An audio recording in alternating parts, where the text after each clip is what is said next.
కదా, వేరు కదా అది. కాబట్టి పవన్ కళ్యాణ్ గారు మాట్లాడడం హిందూ ధర్మం కోసం చాలా మంచి కార్యక్రమం. అది మాట్లాడే దమ్మున్న నాయకుడు ఎవడన్నా ఉన్నాడా? ఓటు బ్యాంకు కోసం హిందూ ధర్మాన్ని అమ్మేసుకున్న రాజకీయ నాయకులు కూడా ఉన్నారు. హిందువులకి ఏదైనా జరిగితే వచ్చే రాజకీయ నాయకుడు ఉన్నాడా? ఏ పార్టీ అన్నా ఉందా? నేను మొన్న ఆవులు పట్టుకున్నాను, నేను గోవులు పట్టుకున్నాను శివరాత్రి మహాశివరాత్రికి. నన్ను అరెస్ట్ చేసి ఆవులు పట్టుకున్నానని చెప్పేశాను. నన్ను అరెస్ట్ చేశారు. అరెస్ట్ చేసి రాజనగర్ స్టేషన్ లో పెట్టారు. పెడితే ఎవరైనా సరే ఏ పార్టీ కూడా రాలేదు.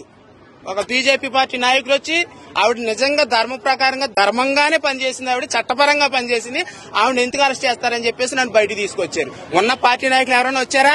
హిందువులు ఇప్పటికైనా ఈ విషయం తెలుసుకోవాలి. హిందూ ధర్మంకి సపోర్ట్ చేసేది ఎవరైనా ఉన్నారంటే వాళ్ళకి మనం ఓటేయాలి.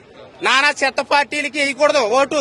ప్రతి ఒక్కడు వస్తాడు ఓటేసామని, అందరికి వేసేయకూడదు. అటు జయశ్రీరామ్ అన్నప్పుడు మనం ఓటేయాలి. మన ధర్మానికి సపోర్ట్ చేసినప్పుడు ఓటేయాలి. నేనైతే అలాగే వేస్తాను. నేను మరి సెక్యులర్ కుక్కలు ఏం చేస్తారో నాకు తెలియదు. అన్ని మతాలు సెక్యులర్ సమానం అనే సెక్యులర్ గాడికి ఇదే చెప్తున్నాను. మన ధర్మం బ్రతుకుంటే నువ్వు, నీ ఇల్లు, నీ సంసారం, నీ కుటుంబం, నీ దేశం, నీ రాష్ట్రం, నీ ఊరు, నీ గ్రామం బాగుంటది. మన ధర్మమే లేనప్పుడు అవతల అన్ని మతస్థులు పెరిగిపోతారు.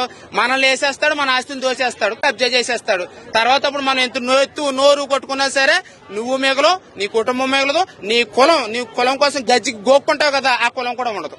బీజేపీలో ఉన్నారు పవన్ కళ్యాణ్ గారు, హిందువులకు మద్దతుగా ఉన్నారు అని అంటే అది ధర్మం నాశనం అయిపోతుంది కాబట్టి సపోర్ట్ చేస్తారు. అలాగే బీజేపీ పార్టీ ఏ మతాలకి వ్యతిరేకం కాదు, అన్ని మతాలను గౌరవిస్తుంది.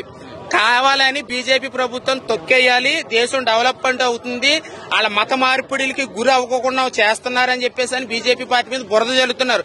దేశం డెవలప్మెంట్ అయ్యిందనుకో, దేశం డెవలప్మెంట్ అయితే అప్పుడు మనం ఏం చేస్తాం? మత మార్పులు చేయడానికి అవకాశం అవ్వదు. అదే దేశం నాశనం అయిపోయి మత కల్లోహలాలు జరిగేసి డెవలప్మెంట్ లేదనుకో, మత మార్పులు చేయడానికి బాగా అవకాశం దొరుకుతుంది. అంతే కాబట్టి ఎప్పుడైనా సరే మన బీజేపీ పార్టీ మీద ఖచ్చితంగా బురద జల్లుతారు ఖచ్చితంగా.